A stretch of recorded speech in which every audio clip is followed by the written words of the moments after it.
Bundling home and car insurance with Geico is so easy, your neighbors are probably already doing it. But who? Look for the signs. Do they have a home and or car? Are they saving lots of money? Do they seem unusually happy? Do they have a child named Geico? Geico! Dinner time! Have they recently purchased a drone? That's unrelated to the Geico thing, I just really like to try one.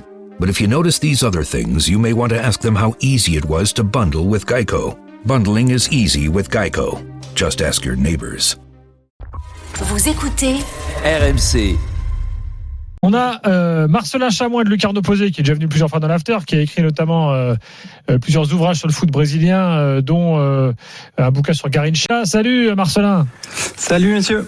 Salut. Et Dominique Baïf qui lui aussi est un fou furieux du foot brésilien qu'on connaît bien dans l'after. Salut Dominique. Bonsoir monsieur. Alors je vais essayer de refaire à peu près ce qui s'est passé. Vous me dites si on dit vrai. Donc les Argentins sont au Brésil depuis 3 jours. Voilà. Là, avant le match, la police s'est pointée à l'hôtel en disant « Attendez, mais vous ne pouvez pas aller au stade. » Enfin, en tous les cas, les joueurs qui jouent en première ligue, là, vous ne pouvez pas aller au stade. Les 4. Dans les 4, il y a le gardien de but, il y a le défenseur central, il y a Lo Celso, j'ai oublié tous les noms, il y a Moreno. Martinez, le gardien d'Aston Villa, voilà. Et Buendia qui joue à Aston Villa qui était sur le banc, et Cristiano Romero et Giovanni Lo Celso, les 2 joueurs d'Espérance. Voilà. Ils vont quand même au stade. Le match démarre et là au bout de quelques minutes des gars se pointent sur le bord en disant non, on peut pas jouer, stop, et donc le match s'arrête comme ça, voilà. Alors du coup on reçoit plein de témoignages des gens qui lui disent oui mais l'agence de santé au Brésil est assez indépendante, donc il n'y a pas eu d'intervention politique.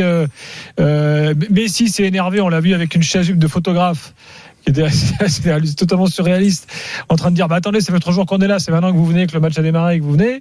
Pourquoi le pays les autorités ne sont pas montrées fermes? On peut toujours me dire mais les Argentins quand on peut faire venir leurs mecs, ils le savent, ce qui est vrai, mais c'est au pays qui accueille le match de dire écoutez, les règles c'est comme ça. Pendant ce temps-là, la CONMEBOL a dit nous on n'y est pour rien, c'est une compète de la FIFA, c'est pas nous. Ça doit se passer comme ça et ce sera comme ça. Après on sait. Après comment il peut y avoir le coup d'envoi du match? On va donner la parole à Dominique et Marcelin. Dominique, tu vas rajouter des trucs par rapport à ce qu'on a dit là?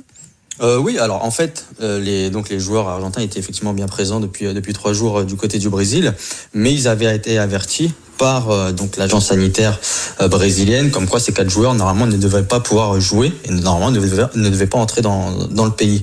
Maintenant, ce qu'il faut savoir, c'est que la CONMEBOL, donc qui est la Confédération sud-américaine, et la Fédération brésilienne de football sont entrés en contact avec l'Argentine aujourd'hui, entre hier et aujourd'hui, pour leur indiquer qu'il y avait des possibilités de jouer ce match. Donc ils ont eu la Fédération argentine a eu l'autorisation de la CONMEBOL ainsi que la CBF pour leur dire voilà, on va faire le nécessaire auprès de l'agence nationale sanitaire brésilienne pour que le match puisse se tenir et que ces joueurs normalement devraient pouvoir jouer.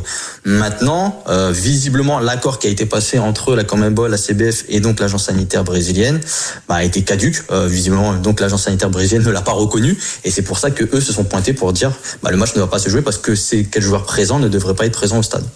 Marcelin, un truc à rajouter là-dessus? Non, c'est ça, ouais. Après, je comprends pas pourquoi effectivement l'Anvisa a attendu le début du match. L'Anvisa, c'est l'agence de santé brésilienne. L'agence sanitaire, ouais. Pourquoi ils ont attendu le début du match pour l'interrompre, alors que je pense qu'il y avait la possibilité de le faire avant même l'hôtel. Pourquoi les 4 joueurs ont été autorisés ça, c'est à quitter l'hôtel. Le raccourci qu'on fait là-dessus, c'est que comme ça, la fédé brésilienne, ils sont tranquilles. Ils peuvent dire c'est pas nous, regardez, nous on a fait pour que le match ait lieu, donc ne nous donnez pas match perdu. Oui, clairement. Là, ça a été aussi l'optique brésilienne, je pense, mais aussi des Argentins, parce qu'ils étaient au courant que dès le départ, ces joueurs-là ne devaient pas être présents. Ils ont quand même fait le nécessaire pour les mettre sur le terrain. Alors, il y a eu l'accord de la CONMEBOL, mais dans un premier temps, on savait très bien, sauf que on va dire que ce petit problème remonte depuis l'arrivée de la sélection argentine au Brésil. On en parle au Brésil depuis qu'ils sont arrivés. On sait qu'il y a 4 joueurs qui ne devaient pas jouer. Donc, à partir du moment où on sait que ces 4 joueurs ne doivent pas jouer, on doit faire en sorte pour que normalement ils n'apparaissent pas sur la ligne, sur la feuille de match, même si au final la CONMEBOL a validé cette feuille de match là. Marcelin, comme par hasard, quand il manquait plus de la moitié de l'équipe du Brésil titulaire. Oui, en plus il y avait beaucoup de joueurs brésiliens qui jouent en Angleterre et qui n'avaient pas pu venir pour ce match. Donc je pense que c'est un petit peu ça aussi le problème. Du coup il y avait un manque peut-être d'équité, même si l'agence sanitaire allait autoriser les Brésiliens à jouer ce match. Ils avaient pu être libérés par les clubs anglais puisqu'ils sont brésiliens. Il y a par exemple Andreas et Willian qui jouent en Angleterre et qui sont revenus dans les transferts au Brésil et qui eux n'ont pas eu à faire cette quarantaine de 14 jours. Mais c'est vrai qu'il y a des traitements différents entre brésiliens et argentins. Ah là, ça c'est un élément qu'on n'avait pas, Jimmy, là sur le déroulé de la manœuvre. Oui, absolument. On a étonné de savoir que Willian, qui a pu rentrer au Brésil, n'a pas eu fait de quarantaine. En fait, il a pu jouer directement. Oui, parce qu'il est brésilien. Peut-être que ça va pas valable pour les Brésiliens. Et c'est valable. Donc les étrangers quarantaine, mais pas les Brésiliens, ce qui est un peu bizarre.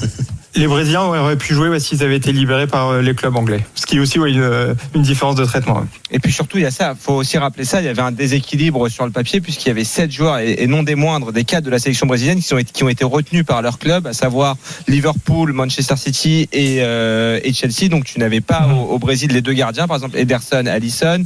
Fred n'était pas là. Richarlison, le joueur d'Everton non plus. Thiago Silva, Fabinho, Roberto Firmino, Gabriel Jesus. Ça fait du monde quand même. Alors que les Argentins, eux, leurs internationaux ont été libérés par. Mais Dominique, la CONMEBOL, là, tu dis ils sont intervenus, mais effectivement, mais pourquoi ils sont intervenus ? C'est comme si l'UEFA intervenait en Europe pour des matchs organisés par la FIFA. Oui, parce qu'il y a eu ce problème avec on va dire le gouvernement, l'agence sanitaire brésilienne, et donc la fédération argentine s'est retournée pour savoir auprès de la CONMEBOL si on pouvait trouver une solution. Ils auraient dû appeler la FIFA, pas la CONMEBOL. Oui, mais du côté de l'Amérique du Sud, c'est toujours très compliqué, toujours très politisé. Aujourd'hui, pour eux, je pense qu'ils avaient un meilleur relais avec la CONMEBOL que la FIFA pour avoir cette autorisation. Et aujourd'hui, suite à l'arrêt de ce match-là, la CONMEBOL a indiqué qu'il n'allait prendre aucune décision, qu'il suspendait le résultat et que c'est la FIFA qui allait trancher. Donc pour vous dire que la CONMEBOL, quelque part, ils s'en lavent les mains, ils disent c'est pas nous qui allons décider au final, même si c'est eux qui ont pris la décision de pouvoir valider ce match. La CONMEBOL, si vous voulez avoir les dessous de la CONMEBOL, vous regardez la série El Presidente sur Amazon Prime, c'est absolument hallucinant. Vous l'avez vu, les gars? Forcément, mais la CONMEBOL ça fait des années, ça ne date pas d'hier que dans cette confédération ça ne tombe pas rond. Tu fais un petit mix entre la CONMEBOL et la CAF. Et là, t'as l'instance internationale du football la plus dingue de l'histoire. Parce que la CONCACAF, c'est bien aussi. La CONCACAF, oui, avec notre ami Chuck Blazer. La CONCACAF, t'as 2-3 trucs pas mal aussi. Ouais, c'est pas mal. Au sujet de la CAF, il y avait un autre match. Un Guinée-Maroc qui était prévu demain, qui a été reporté en raison du coup d'État en Guinée. Oui, on va dire que là, c'est différent. C'est moins contrôlable. Évidemment. Mais juste pour vous informer que les Marocains ont pu quitter Conakry il y a quelques minutes et prendre un avion pour rentrer au Maroc. La sélection a quitté le. Et je salue mon ami Sega Diallo en Guinée, journaliste guinéen qui écoute l'after tous les soirs. On l'embrasse alors. Exactement. Marcela, Dominique, c'est quand même une situation. Vous connaissez très bien le foot brésilien. C'est quand même généralement assez. Ça peut être chaotique, donc c'est pas non plus un truc. Il arrive des histoires comme ça, il en arrive régulièrement quand même, non? Régulièrement, je vais pas dire oui, mais c'est vrai qu'il y a eu quelques scénarios rocambolesques sur les dernières années. Ou des trucs. Ou même en Copa Libertadores, bien évidemment, ce n'est pas que seulement sur le football brésilien, mais vraiment sur le continent sud-américain où il peut y avoir vraiment des événements souvent inattendus. Et malheureusement, ça fait partie, j'ai envie de dire, du paysage sud-américain. Et c'est là-dessus aussi encore un énorme axe de progression. Et là, on le voit, c'est un problème de communication, aussi de décision, à savoir qui prend la décision au final, qui est habilité à avoir le dernier mot. Et là, aujourd'hui, personne n'a tranché, quoi. Après, comme dit Daniel, c'est quand même très très triste pour le football brésilien. Exactement. Pour tout le continent sud-américain, que ce soit sur ce match, ça aurait été triste quoi qu'il arrive, mais sur un Brésil-Argentine ou en prime time, c'est terrible. Prime time dans le monde entier, ça donne vraiment une image c'est la honte internationale. Catastrophique, même si on ne sait pas encore les tenants et les aboutissants. On sait que politiquement, c'est quand même loin d'être un pays. Le pays n'est pas super bien dirigé non plus. C'est ça. Surtout au niveau de ce problème Covid. Comment c'était géré. Au niveau de ce problème Covid, là, on peut pas. Il y a eu que des ratés, quoi. D'ailleurs, Bolsonaro, parce qu'à un moment, on s'est dit, quel est le rôle de Bolsonaro dans tout ça ? Est-ce que je sais pas, vous, Marcelin et Dominique, vous avez sans doute pas d'infos. Il y en a géré niveau Covid, de toute façon. Oui, parce qu'il là, il a bien dû passer des coups de fil à un moment. Là, je sais pas, lui qui arrête pas de dire, à la limite, il aurait dû passer un coup de fil pour dire laissez jouer, parce que le Covid n'existe pas. C'est ça. Pour lui, c'est surtout qu'il avait fait quelque chose de négligeable. Football au club du peuple, il aurait laissé jouer, tu vois. C'est ça, et surtout qu'il avait fait le forcing pour que la Copa América revienne au Brésil malgré la situation sanitaire qui était déplorable cette année. Donc c'est pas lui qui aurait mis son veto pour ce match-là, bien évidemment. De toute façon, on sait bien, le Covid n'existe pas pour les fous. Marcelin, t'as un truc là-dessus? Sur Bolsonaro ou sur la tenue du match Les deux sur la politique. Après, oui, Bolsonaro, il n'est pas intervenu. Il communique beaucoup sur Twitter. Là, il a pas mis de message. Mais oui, après, je pense pas qu'il serait intervenu pour empêcher le match, non. Mais après, j'en sais pas plus sur ce côté-là. Après, oui, juste pour dire que c'est la FIFA qui va prendre la décision du coup pour est-ce que le match est-ce que ça rejoue ou pas va être rejoué, ou est-ce qu'il y a une perte de points pour l'une des deux équipes? Rejouer, ça va être compliqué parce que là, le calendrier, il est déjà méga serré. Donc, au point où ils en sont en Amérique du Sud, comme ils jouent déjà quasiment vendredi matin, peuvent jouer jusqu'à dimanche. Hein. Mais cela dit, ils ont tellement d'avance, les deux, Brésiliens et Argentins, que au fond, ça devrait pas changer grand-chose sur le fait qu'ils se qualifient ou pas, en vrai. Oui, c'est ça, c'est qu'on pourrait trouver une date... on va dire une date FIFA entre guillemets dans un mois où il n'y a pas de compétition pour leur permettre de faire ce match-là. Mais c'est vrai que au niveau du classement et même en termes de qualité générale, il y a quand même un delta entre ces deux sélections et le reste. Bon. Après, c'est un match qui devait se jouer en mars 2020 déjà, je crois. Donc on a encore le temps de le refaire. Au pire, ils ont qu'à le faire en Angleterre, comme ça au moins c'est bon. Bon, merci les gars en tout cas pour ces éclairages, vous les spécialistes du foot brésilien. Voilà, on vous retrouve sur les réseaux sociaux évidemment, Dominique Baïf et Marcelin Chamois. Salut les gars, bonne soirée. Merci à vous. Merci, bonne soirée. Salut. Il y a quand même un truc, vous avez l'entraînement. Alors, il y a quand même les entraînements, là c'était un entraînement un peu de délire en fait, parce qu'ils ont fait deux équipes comme ça. T'as vu Marquinhos, il a pris le maillot de Paqueta. T'as Neymar, il est arrivé dans le central, il a dit je suis dans quelle équipe, l'entraîneur lui a dit t'es à droite, il lui a dit non moi je vais à gauche. Tu vois, enfin les trucs totalement dingos. Le deuxième gardien, il a mis un but sous la barre de 20 mètres. Ça vous a amusé, non, parce qu'il y avait quand même des vrais matchs de foot ce soir. Hein. Non mais nous on avait ça là devant l'écran, c'était. Non mais tu zappais, t'avais des vrais matchs de foot. Hein. On avait aussi les guignoleries sud-américaines. Il est saoulé, Daniel. Regarde. Non, mais franchement, mais ça me fait pas rire. En fait, c'est une vengeance. On en parle parce que l'Italie ne gagne plus, Daniel. Non, mais moi, ça me fait pas rire parce que ça donne une image complètement pourrie. Mais c'est clair. C'est nul pour le continent. Ça traduit l'illustration plutôt de la politique minable de Bolsonaro au Brésil, notamment sur le dossier Covid. Voilà. Alors que les équipes, elles, voulaient jouer. Les Brésiliens voulaient jouer le match. Dans la discussion qu'il y a eu entre Tite, Scaloni, Messi, Neymar au bord de la pelouse, tout le monde était d'accord pour jouer le match, mais c'est les autorités sanitaires qui ont décidé autrement. Allez, pendant ce temps-là, il y en a un qui est en cours de match. Il y a Équateur-Chili, 0-0 entre les deux équipes. Je vous tiens informé s'il se passe quelque chose. Dans quelques instants, on va parler des autres matchs du soir, les matchs européens. Il flotte à mort en Équateur. En l'occurrence, en Équateur, bien sûr. Quito, c'est un climat équatorial. Oui, tout à fait. Ah tiens, on a Pablo, j'avais pas vu, qui est là. Salut Pablo. Oui, salut.